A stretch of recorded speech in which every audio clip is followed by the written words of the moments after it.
نصیب کرنا یا جب بھی بارش ہو ہمیں ایسی نصیب کرنا جو ہمارے لیے برکت کا باعث ہو جائے. اور 9ویں چیز جو ہے وہ ہے بزرگوں میں برکت. بزرگوں میں برکت ہوتی ہے, بڑوں میں برکت ہوتی ہے. رسول صلی اللہ علیہ وسلم کا فرمان ہے, صحیح ابن حبان کی روایت ہے, برکت تمہارے بڑوں کے ساتھ ہے.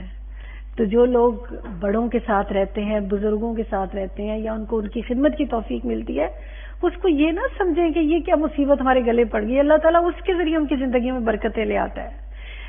دیکھیں بعض اوقات کیا ہوتا ہے کہ کچھ انسانوں کے ذریعے کچھ انسانوں کو نوازا جاتا ہے. حدیث کا مفہوم ہے جسے ہمیں پتہ چلتا ہے کہ کچھ تمہارے کمزوروں کی وجہ سے تمہیں رزق دیا جاتا ہے, یعنی تم ان پر جو خرچ کرتے ہو تو پلٹ کر کیا ہوتا ہے, وہ اللہ خوش ہوتا ہے اور اللہ کیا دیتا ہے, تمہیں زیادہ دیتا ہے. تو ہم میں سے جس کے گھر بھی کوئی بزرگ ہیں یا ہماری زندگیوں میں بزرگ ہیں, ہمارے والدین حیات ہیں, والدین کے بہن بھائی ہیں, والدین کے بعد ان کے بہن بھائیوں کے ساتھ رابطہ رکھنا وہ بھی ان کے لیے خوشی کا, یعنی اللہ کی خوشی کا باعث ہے.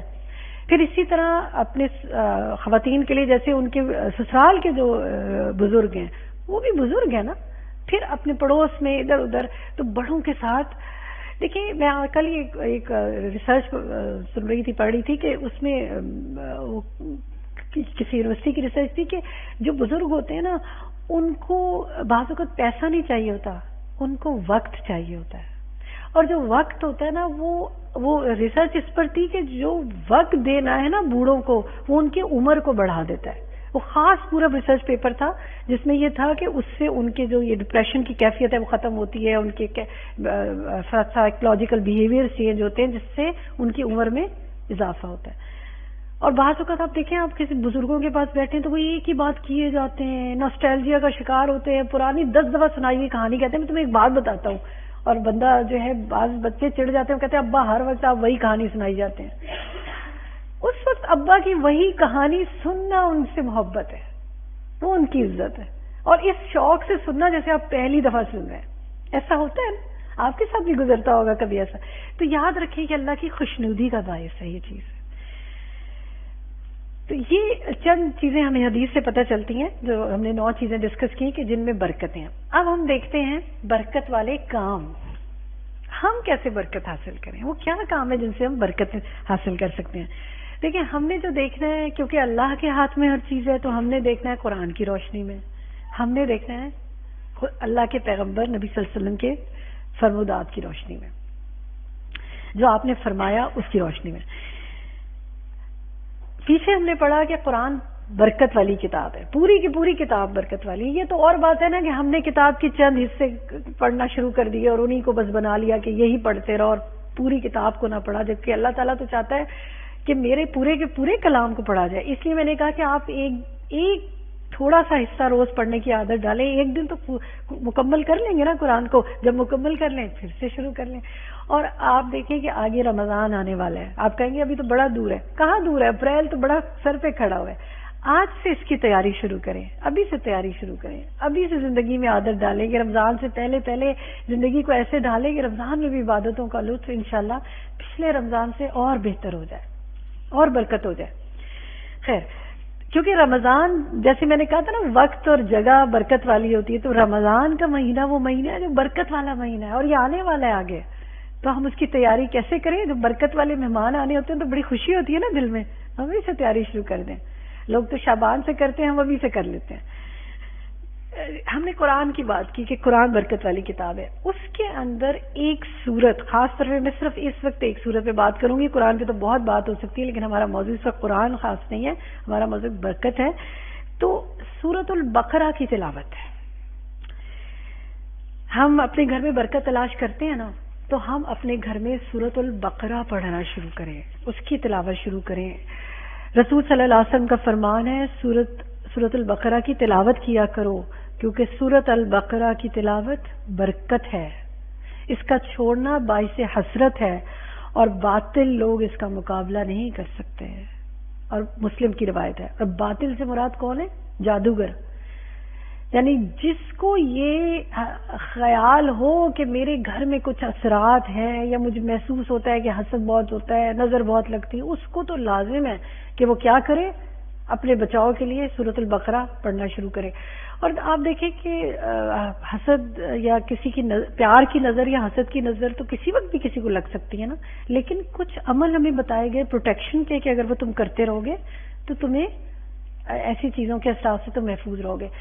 تو آپ آج سے کیا شروع کر سکتے ہیں کہ سورۃ البقرہ جو ہے نا اس کو لازم کر لیں روزانہ پڑھنا.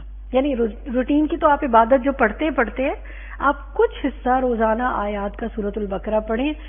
ہم کہتے ہیں 2.5 پارے پر ہے، کیسے ختم ہوگی، جس دن ختم ہو جائے اس دن پھر سے دوبارہ شروع کریں. یعنی یہ تو روٹین بنا لیں کہ یہ سورت تو میں نے چھوڑنی نہیں ہے، کیونکہ اس کا چھوڑنا باعث حسرت ہے.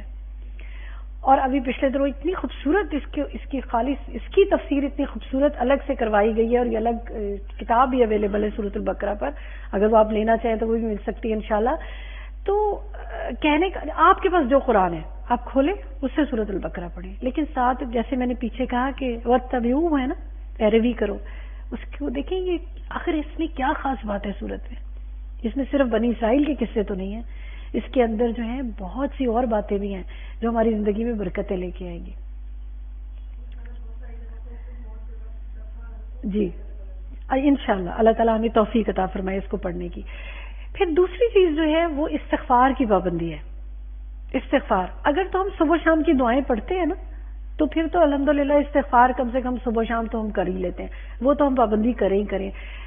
جب آپ کو لگے نا کہ آپ کی زندگی میں کوئی مشکل آ رہی ہے اس وقت استغفار کی ڈوز بڑھا دیں، کثرت بڑھا کر دیں، اور روٹین میں تو پڑھے ہی پڑھے. یہ ہمیں قرآن پاک میں اللہ سبحانہ وتعالیٰ نے خود فرمایا. سورۃ نوح کی آیت 10 سے 12 جو ہے اس میں ہے فَقُلْتُ اسْتَغْفِرُوا رَبَّكُمْ إِنَّهُ كَانَ غَفَّارًا يُرْسِلِ السَّمَاءَ عَلَيْكُمْ مِدْرَارًا. تو نوح علیہ السلام نے کہا کہ تم اپنے پروردگار سے مغفرت طلب کرو، بے شک وہی بخشنے والا ہے، وہ تم پر آسمان سے موسلادھار بارش برسائے گا. اور بارش رحمت کی علامت ہے نا. تو جس چیز میں آپ کو رکاوٹ محسوس ہونا آپ استغفار شروع کریں. اور آپ دیکھیں رسول صلی اللہ علیہ وسلم نے استغفار کی کوئی ایک تسبیح نہیں بتائی. استغفر اللہ ربی ربنا ظلمنا انفسنا فإن لم تغفر لنا وترحمنا ربنا ظلمنا انفسنا وإن لم تغفر لنا وترحمنا لنكونن من الخاسرین. اس میں بھی استغفار کی بات آتی ہے رب اغفر وارحم وانت خیر الراحمین. تو استغفار پر بہت سے جو دعاؤں کے ورژن ملتے ہیں، آپ کو جو دعا کبھی ایک بدل کر پڑھیں کبھی دوسری بدل کر پڑھیں، اس سے کیا ہوگا کہ آپ کو وہ بعض اوقات ہم روٹین میٹر میں دعا مانگتے ہیں نا یا تسبیح پڑھتے ہیں تو سمجھ نہیں آتا کیا پڑھتے ہیں، تو کچھ تسبیحات تو لازمی کر لیں. اور پھر وہ جو ہے لا الہ الا انت سبحانک انی کنت من الظالمین، یہ بھی استغفار کی تسبیح ہے. ٹھیک ہے، تو استغفر اللہ یہ لازم کر لیں. تیسری چیز جو ہے سورۃ البقرہ اور استغفار کے علاوہ وہ ہے دعائیں. وقت میں دعا کی برکت کی دعا کریں، مال میں برکت کی دعا کریں، معاملات میں برکت کی دعا کریں. نبی صلی اللہ علیہ وسلم جو ہیں صحابہ کرام کے لیے اللہ تعالیٰ سے برکت کی دعا کرتے تھے. تو اپنے یعنی ساتھیوں کے لیے برکت کی دعا کریں، اپنے ماحول میں برکت کی دعا کریں. یا اللہ جس چیز میں آپ کو لگے نا مشکل آ رہی ہے اس میں برکت کی دعا شروع کر دیں. چوتھی چیز استخارہ کرنا. کسی کام میں استخارہ کرنا جو اس میں برکت کا ہے باعث بنتا ہے. آپ دیکھیں استخارے کی دعا میں ہی ہے نا کہ اگر یہ کام میرے لیے برکت کا فائدے کا باعث ہے تو میرا اس طرف رجحان کر دے یا آسان کر دے اس کو میرے لیے، اور اگر اس میں میرے لیے خیر نہیں ہے تو مجھے اس سے دور کر دے. تو ہم سمجھتے ہیں استخارہ شاید کوئی خواب آئے گا نظر یا کوئی چیز پتہ چلے گی تو استخارہ ہوگا. استخارہ اصل میں خیر کی دعا ہے اور برکت خیر ہی خیر ہوتی ہے. تو آپ خود بھی اور اپنے بچوں کو بھی اور ہر ایک کو استخارے کی عادت ڈالیں. استخارے کی دعا آپ کو مسنون دعاؤں کی کتابوں میں مل جاتی ہے، ترجمہ بھی مل جاتا ہے. جب آپ کوئی آپ سے کچھ مشورہ مانگے نا کہ آپ مجھے مشورہ دیں تو سب سے پہلے کیا کہیں؟ آپ استخارہ کریں، آپ اللہ سے مشورہ کریں. کیونکہ جب آپ اللہ سے مشورہ کرتے ہیں تو اللہ تعالیٰ خود آپ کو اس شخص تک پہنچا دیتا ہے جو آپ کو اچھا مشورہ دے سکتا ہے. وہ برکت کر دیتا ہے نا آپ کے لیے حالات بناتا ہے ایسے. پھر پانچویں چیز جو ہے برکت کے کاموں میں وہ حلال کمائی ہے. جو کمائی حلال کی نہیں ہے اس میں برکت ہو ہی نہیں سکتی، اور زندگی میں برکت ہو ہی نہیں سکتی، اور دعاؤں میں برکت ہو ہی نہیں سکتی اگر رزق حلال کا اہتمام نہیں ہے. اسی طرح یہ حدیث ہے صحیح بخاری کی کہ جو مال حق کے ساتھ حاصل کرتا ہے اس کے مال میں برکت آ جاتی ہے، اور جو اسے بغیر حق کے حاصل کرتا ہے وہ اس آدمی کی طرح ہے جو کھاتا ہے لیکن سیر نہیں ہوتا. تو ہاں جتنا مرضی مال ہے، ایک کنٹینٹمنٹ کی کیفیت ہی نہیں ہے، ایک فیلنگ ہی نہیں ہے کہ میں بڑا سکون میں رہتا ہوں، مجھے بہت آسانی ہے زندگی میں، ایک فیلنگ ہی نہیں ہے. یہ فیلنگ جو ہے نا یہ حلال مال سے بہت کنیکٹڈ ہے. چھٹی چیز جو ہے وہ زکوٰۃ کا ادا کرنا ہے. ابن ماجہ کی روایت ہے لوگ اپنے مال سے زکوٰۃ ادا نہ کریں گے تو آسمان سے ان پر بارش نہیں برسے گی، اور اگر حیوان نہ ہو تو کبھی ان پر بارش نہ برسے. اس سے کیا پتہ چلتا ہے انسان کے گناہ تو اتنے زیادہ ہیں کہ اللہ تعالیٰ ہوتا تو شاید بارش ہی روک دیتا، لیکن اللہ کی رحمت ہے نا کہ وہ پھر بھی، کیونکہ ہر مخلوق کو پانی چاہیے، اور دیکھ لوگ بھی دنیا میں موجود ہیں، اور تو اس حدیث میں آتا ہے کہ اگر حیوان نہ ہو تو کبھی بھی بارش نہ برسے. تو اس سے کیا پتہ چلتا ہے کہ مال سے زکوٰۃ کو نکالنا مال کو بھی پاک کرتا ہے اور مال کو بڑھاتا ہے، اس کی نشو نما کرتا ہے. 7ویں چیز جو ہے وہ صدقہ کرنا ہے. اچھا یہ بتائیے کہ مال کتنے فیصد حصہ، زکوٰۃ کتنے فیصد ہوتا ہے جو مال کا دینا ہوتا ہے؟ 2.5% دینا ہوتا ہے نا. 97.5% آپ کو کہا گیا اپنے پاس رکھو، انجوائے یور سیلف، خرچ کرو. اب آپ یہ جو 97.5 ہے نا، 97.5% جو ہے اس میں سے جو خرچ کرتے ہیں وہ صدقہ ہے. باقی تو فرض ہے، وہ تو صدقہ ایک بڑی قسم ہے، اس میں سے فرض صدقہ تو آپ نے نکال دیا زکوٰۃ ہے، لیکن صرف فرض پہ نہ رکو، نوافل، نفل صدقہ. نفل صدقہ کیا ہوتا ہے؟ جو آپ اللہ کی خاطر اپنی خوشی سے اپنے مال میں نکالتے ہیں. جو بھی چیز، کوئی کھانے کی چیز پکا کے دیتے ہیں، کوئی ویسے اجناس دے دیتے ہیں، کسی کو کپڑے پہنا دیتے ہیں، کسی کو آپ ویسے پیسے دے دیتے ہیں، کسی کا علاج کرا دیتے ہیں. جو بھی آپ انسانیت کی فلاح و بہبود کے لیے کرتے ہیں وہ کیا ہے؟ صدقہ ہے. تو اس سے کیا ہوتا ہے؟ برکت آتی ہے مال میں. آپ کو اگر کہیں زندگی میں رکاوٹ محسوس ہو رہی ہو تو آپ فوراً صدقہ کریں. کوئی کام رکا ہوا ہے آپ فوراً صدقہ کریں. اچھا ہم عموماً کیا کرتے ہیں؟ اس کو نظر مان لیتے ہیں، اگر ایسے ہوا تو میں یہ کروں گی. وہ تو اللہ سے شرط لگا لیا. اور نبی صلی اللہ علیہ وسلم نے کیا بتایا کہ نظر کیا ہے کہ بخیل سے کچھ مال نکلا لیا جاتا ہے. پسندیدہ نہیں ہے اتنا نظر ماننا، اگرچہ اجازت ہے. ہمیں کرنا کیا چاہیے؟ ہمیں کنڈیشن کرنے کے بجائے کیا کرنا چاہیے؟ یا اللہ میں نے پہلے صدقہ کر دیا، اب تو کیا کر دے، اس کے صدقے اپنے نیک عمل کو وسیلہ بنائے نا، اس کے صدقے تو کیا کر، میرے اس نیک عمل کو قبول کر اور میری مشکل آسان کر دے. اور اگر عمل جو جس چیز میں آپ صدقہ کرنا چاہتے ہیں نا اس کی مناسبت کا عمل کریں نا، علماء کیا کہتے ہیں کہ اس کی مناسبت کا عمل کریں تو زیادہ فائدہ ہوتا ہے. مثال کے طور پر اگر بیماری ہے تو کسی بیمار کا علاج کرا دیں. اگر آپ کا بچہ نہیں پڑھتا نا صحیح، آپ کو پریشانی ہے کہ بچے کے ذہن اتنا کام نہیں کر رہا یا اچھے نمبر نہیں لے رہا، تو کسی اور کے بچے کو تعلیم دلوا دیں. اگر آپ کو لگتا ہے میرے مال میں اتنا اضافہ نہیں ہو رہا تو کسی اور کے مال میں اضافے کے لیے کوئی چھوٹا موٹا اس کی بندوبست کر دیں. اس سے چیزیں مناسبت سے ہوتی ہیں. اذان سن لیتے ہیں، ہم پھر بات کرتے ہیں انشاءاللہ.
جی، تو ہم بات کر رہے تھے کہ صدقہ کرنا. نبی صلی اللہ علیہ وسلم نے فرمایا کہ صدقہ کرنے سے مال کم نہیں ہوتا. ہمارا عمومی خیال ہوتا ہے نا کہ صدقہ کریں گے تو مال کم ہو جائے گا. نہیں، ایسا نہیں ہے، ڈیفینیٹ ہے کہ بڑھے گا. یاد رہے کہ یہ یاد رکھیں کہ نکمی اور ردی چیز دینے سے صدقہ کرنے سے برکت ختم ہو جاتی ہے. یہ نہیں کہ یہ بالکل وہ سوٹ پھٹنے کے قریب ہو تو کسی کو دے اور کہ جی میں نے اس کو دے دیا، وہ تو آپ نے اس کی کیا مدد کی. اور کبھی کوئی ایسا صدقہ بھی کرنا چاہیے جو قرآن میں آتا ہے کہ اپنی پسندیدہ چیز اللہ کے راستے میں دینا. لیکن یہ اللہ کی توفیق ہے، آپ جو بھی اپنے حساب سے دیں اللہ تعالیٰ پر ہے وہ اس کو کتنا بڑھاتا جائے انشاءاللہ. پھر 8ویں چیز جو ہے وہ ہے کمزور کی مدد. رسول صلی اللہ علیہ وسلم کا فرمان ہے تمہارے کمزور افراد کی وجہ سے ہی تمہاری مدد کی جاتی ہے اور تمہیں رزق دیا جاتا ہے. تو یاد رکھیں ہم اگر کسی کو دیتے ہیں تو کوئی احسان نہیں کرتے کسی پہ. اللہ تعالیٰ کہتے ہیں تم لوگوں کو دیتے ہو تو تمہیں ملتا ہے، اور اگر تم دینے کا دروازہ بند کرو گے تو اللہ بھی بند کر سکتا ہے. تو اللہ تعالیٰ ہمیں دینے والا ہاتھ بنائے رکھے. پھر 9ویں چیز جو ہے 9th یہ کہ کاروبار میں سچ بولنا. آپ صلی اللہ علیہ وسلم نے فرمایا 2 خرید و فروخت کرنے والے جب تک جدا نہ ہوں انہیں فسق کا اختیار ہوتا ہے، یعنی وہ سودا ختم کر سکتے ہیں. اگر یہ دونوں سچ بولیں اور ہر بات واضح کر دیں تو اس سودے میں دونوں کے لیے برکت ہوتی ہے. اور اگر وہ جھوٹ بولیں یعنی اور چھپائیں یعنی عیب چھپائیں تو اس سودے سے برکت ختم کر دی جاتی ہے. تو یہ جو ایک عام خیال ہے نا کہ آج تو جھوٹ کے بغیر گزارا ہی نہیں ہے، گزارا اس لیے نہیں ہے کہ زندگی میں برکت ختم ہوئی ہے، اور برکت اس لیے ختم ہوئی ہے کہ ہم جھوٹ بولتے ہیں، جھوٹی قسمیں لوگ کھاتے ہیں. تو جتنی لگتا ہی ہے کہ تھوڑا مال آئے گا جھوٹ سچ بولنے سے، لیکن وہ تھوڑا مال کافی ہو جائے گا. اصل یہ بات ہے. آپ صلی اللہ علیہ وسلم نے فرمایا، صحیح بخاری کی روایت ہے، آپ صلی اللہ علیہ وسلم نے فرمایا قسم سودے کو فروغ دیتی ہے مگر برکت کو ختم کر دیتی ہے. تو بہت زیادہ قسمیں نہیں کھانی چاہیے، خاص جھوٹی قسم تو ویسے ہی منع ہے. پھر 10ویں چیز جو ہے وہ ہے قناعت اختیار کرنا. یہ انسان کی زندگی میں برکت لاتی ہے. اللہ تعالیٰ فرماتا ہے، نبی صلی اللہ علیہ وسلم نے فرمایا، مسند احمد کی روایت ہے، اللہ تعالیٰ اپنے بندے کو جو عطا کرتا ہے اس کے ساتھ اسے آزماتا ہے. تو جو اللہ تعالیٰ کی تقسیم پہ راضی ہو جائے تو اللہ تعالیٰ اس کے لیے اس میں برکت ڈال دیتا ہے اور اسے وسیع کر دیتا ہے، اور جو راضی نہیں ہوتا اس کے لیے برکت نہیں ڈالی جاتی. اب ذرا اس کو ہم اپنے پہ رکھ کے دیکھیں. اللہ تعالیٰ اپنے بندے کو جو عطا کرتا ہے، اللہ تعالیٰ نے ہمیں جو عطا کیا ہوا ہے وہ اس کے ذریعے بندے کو آزماتا ہے.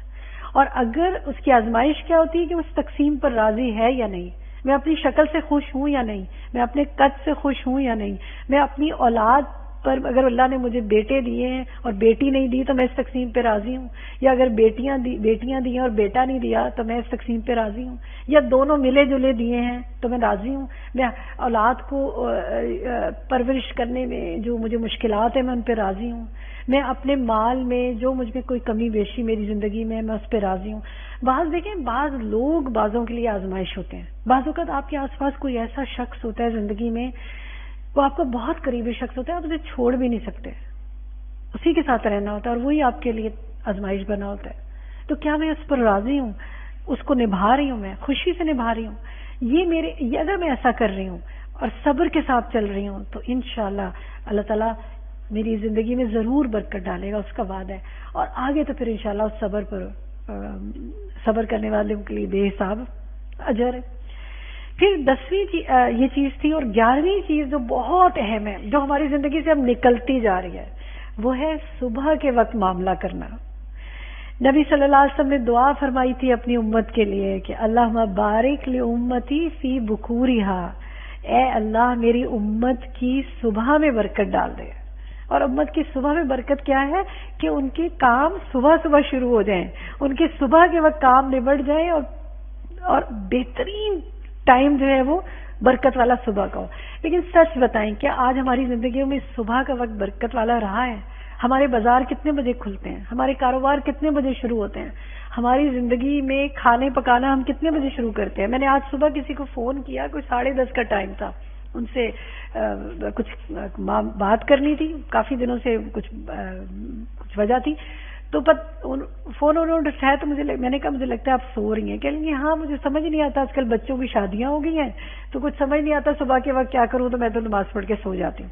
حالانکہ فجر کی نماز کے بعد سونے کو آپ سے نے پسند نہیں کیا. یہ کسی ایک کی بات نہیں, ہم سب اس میں شامل ہیں. ہم کہتے ہیں ہمارے پاس صبح کے وقت کچھ کرنے کو نہیں ہے لہٰذا کیا کریں, سو جائیں. جبکہ امت مسلمہ کے ایک فرد کے طور پر ہمارے پاس تو اتنا کچھ ہے کرنے کے لیے, جس کے لیے ہم اپنے وقت کو لگائیں تو ہمیں وقت ہی ختم نہ ہو. آپ یہیں سے آپ تھوڑا سا پاکستان سے باہر نکلتے جائیں اور دوسری اور دنیا میں جاتے جائیں تو دیکھیں وہاں صبح کا آغاز کتنے بجے ہوتا ہے.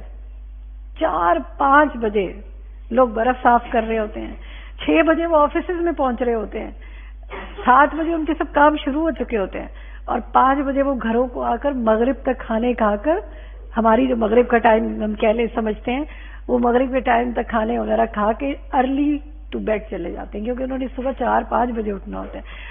یہ قومیں جو زندگی گزار رہی ہیں نا, ترقی یافتہ قومیں, یہ وہ زندگی گزار رہی ہیں جو ایک مسلم معاشرے کی ہونی چاہیے. تو آپ دیکھ لیں اللہ تعالیٰ نے ان کو زندگی میں کتنی ترقی نصیب کی ہے. ہم یہ کہتے ہیں نا ان کی ترقی پتہ نہیں اتنی ترقی کیسے کر گئے اتنے کفر کے ساتھ. وہ ایسے ترقی کر گئے کہ انہوں نے وہ تمام نارمز اپنائے ہوئے ہیں جو اللہ تعالیٰ, جس میں اللہ تعالیٰ برکت کہتا ہے. دیکھیں اپارٹ آف اٹ کہ ان کے کیا عقیدہ ہے, کیا چیز ہے. اللہ تعالیٰ نے فرمایا نا جس چیز کے لیے تم محنت کرو گے میں اس میں تمہیں صلہ دوں گا. تو انہوں نے وہ طریقے زندگی اپنایا ہے جو طریقہ زندگی ایک مسلم معاشرے کا ہونا چاہیے. تو اللہ نے دنیا میں ترقی دے دی. اگر آج ہماری تو نیت اللہ کی خاطر ہے نا, اگر ہم اس طریقے زندگی کو اپنائیں تو ہماری دنیا میں بھی اللہ تعالیٰ ہمیں ترقی عطا کرے گا, اور ہمارا تو اللہ کی خاطر کام ہے, انشاءاللہ آخرت میں بھی عطا کرے گا, ہم پوری امید کریں. تو ہم اپنے صبح کے وقت کو بابرکت بنائیں. آپ دیکھیں, آپ نے دیکھا ہوگا اگر آپ صبح جلدی کھانا وانا بنانا شروع کریں اور کام شروع کریں کتنی جلدی سب کچھ نبٹ جاتا ہے, اور وہی کام اگر آپ کھینچتے جائیں تو سارا دن چلتا جاتا ہے. تو اللہ تعالیٰ یہ جو دعا ہے نبی صلی اللہ علیہ وسلم کی کہ اللہم بارک لی امتی فی بکورہا, اللہ تعالیٰ اسے ہماری زندگیوں میں بھی پورا کر دے. پھر 12ویں چیز جو ہے وہ کھانے میں مسنون آداب کا خیال رکھنا ہے. بسم اللہ پڑھ کر کھانا, مل کر کھانا برکت کا باعث ہے. یہ بھی حدیث سے پتہ چلتا ہے ہمیں. لیکن یہ بھی آپ دیکھیں ہماری زندگی سے فیڈ آؤٹ ہوتا جا رہا ہے. مل کر کھانا, ہر ایک اپنا کھانا پکڑتا ہے, اپنے کمرے میں نکل جاتا ہے, دوسرا پکڑتا ہے وہ اپنے کمرے میں نکل جاتا ہے. ہم اکٹھے مل کے کھانے کا تصور ختم کرتے جا رہے ہیں. تو کوئی ایک دن کا کوئی ایک وقت تو ہونا چاہیے جو ہمارا میٹنگ ٹائم ہونا چاہیے, جس میں ہم بیٹھیں ایک دوسرے سے ساتھ مل کر کھائیں. پھر اپنے سامنے سے کھانا, برتن صاف کرنا اور انگلیاں چاٹنا برکت کا سبب ہے. آپ صلی اللہ علیہ وسلم کی حدیث میں کیا پتہ چلتا ہے, کھانے کے بعد انگلیاں چاٹنا یہ بھی برکت کا سبب ہے. 13ویں چیز جو ہے 13 وہ یہ ہے کہ سلام کی پابندی. سلام کرنا امت مسلمہ کا خاصہ ہے. نبی صلی اللہ علیہ وسلم نے فرمایا فَإِذَا دَخَلْتُمْ نہیں بلکہ سورۃ نور کی آیت 61 ہے, فَإِذَا دَخَلْتُمْ بُيُوتًا فَسَلِّمُوا عَلَىٰ أَنفُسِكُمْ تَحِيَّةً مِّنْ عِندِ اللَّهِ مُبَارَكَةً طَيِّبَةً. جب تم اپنے گھروں میں داخل ہو جاؤ تو اپنے آپ پر سلام کرو, یہ اللہ کی طرف سے مبارک اور پاکیزہ تحفہ ہے. تو اس سے کیا پتہ چلتا ہے کہ جب بھی گھر میں داخل ہو کیا کریں, سلام کریں. چاہے گھر میں کوئی ہے یا نہیں, کیا کریں, کوئی اور مخلوق بھی تو آس پاس ہوتی ہے نا, فرشتے جواب دیتے ہیں تو آپ کرتے ہی ہوں گے. لیکن یہ ایک یاد دہانی ہے, آج کے بعد جب آپ گھر جائیں گے, جب گھر کا دروازہ کھولیں تو گھر میں داخل ہوتے ہی سب سے پہلا جملہ یہ نہ بولیں یہ کیا ہوا, میں گھر سے باہر گئی تھی, گھر کا کیا حشر کر دیا تم نے. یہ پہلا جملہ نہیں ہونا چاہیے, یا اس طرح کے اور بہت سے جملے. پہلا جملہ کیا ہونا چاہیے, السلام علیکم, خوشی کے ساتھ. الحمدللہ اللہ نے مجھے اپنے گھر آنے کی توفیق عطا فرمائی عافیت کے ساتھ. تو یہ کچھ چیزیں ہیں. پھر ایک اور چیز جو برکت کا باعث ہے وہ ہے صلہ رحمی. کس چیز میں برکت ہوتی ہے, اس سے عمر میں اضافہ ہوتا ہے, رزق میں برکت ہوتی ہے. بخاری و مسلم میں انس رضی اللہ عنہ بیان کرتے ہیں رسول صلی اللہ علیہ وسلم نے فرمایا جس شخص کو اچھا لگتا ہے کہ اس کے رزق میں اضافہ کر دیا جائے اور اس کی زندگی لمبی کر دی جائے تو وہ صلہ رحمی کرے. لیکن دیکھیں گھر گھر فساد پڑے ہوئے, گھر گھر دل پھٹے ہوئے, بھائی بھائی کی شکل نہیں دیکھنا چاہتا, بہن بہن کی نہیں دیکھنا چاہتی. تم اس سے نہیں, میری خاطر نہ ملو, اور تم اگر کوئی کسی سے مل لے اور ہماری اس سے نہیں بنتی تو مجھ سے ملنا جلنا چھوڑ دیتے ہیں. اور صلہ رحمی یاد رکھیں رحمی رشتوں کے ساتھ ہوتی ہے. صلہ رحمی کا مطلب ہے رحمی رشتوں کے ساتھ، ووم کے رشتے. یعنی اگر میرے ماں باپ، بہن بھائی، ان سے ریلیٹڈ میرے جتنے رشتے ہیں وہ، اور میرے شوہر کے جو رشتے ہیں وہ اس کے صلہ رحمی والے رشتے ہیں نا. تو ایک عورت، میں تو صرف عورت کی بات کروں گی ابھی بطور عورت میں سب سے پہلے بات کروں گی، اور مردوں کے لیے بھی یہی ہے کہ مجھے اور آپ کو اپنے رشتہ داروں کے ساتھ بھی صلہ رحمی کا معاملہ کرنا چاہیے، اور اپنے شوہر کے رشتہ داروں کے ساتھ بھی. اور یہی بات شوہر کے لیے ہے کہ وہ اپنے اور اپنی بیوی کے رشتہ داروں کے لیے صلہ رحمی کا معاملہ کرے، کیونکہ جو کسی کو اس کے رشتے سے کاٹے گا تو رحم اسے کاٹے گا، اللہ اسے کاٹے گا. حدیث کے الفاظ میں پتہ چلتا ہے. تو اس میں یہ ہے کہ اگر کبھی بعض اسکالرس کے نزدیک کہ اگر کبھی یہ محسوس ہو کہ آپ کے رزق میں کہیں کمی ہو رہی ہے، نوکری نہیں اچھی مل رہی، بزنس پہ بہت ڈاؤن فال جا رہا ہے، کوئی اور پرابلم ہو رہی ہے، تو دیکھیں آپ نے کسی رشتہ دار کے ساتھ معاملے میں گڑبڑ تو نہیں کی ہوئی، اس کے ساتھ معاملہ اچھا کرنے کی کوشش کریں. ویسے بڑی حیرت کی بات لگتی ہے نا کہ کہاں رشتہ دار کے ساتھ معاملہ اور کہاں رزق اور کہاں عمر میں برکت. یہ اللہ کا طریقہ ہے، وہ ایک جگہ کے کام کا امپیکٹ دوسری جگہ پہ جا کے ڈال دیتا ہے. وہ ہماری طرح نہیں ہے کہ سامنے کی چیز سامنے پہ ہی جائے گی، اس کے اثرات کہیں کے کہیں چلے جاتے ہیں. تو اللہ تعالیٰ ہمیں صلہ رحمی کرنے کی توفیق عطا فرمائے. یہ چند کام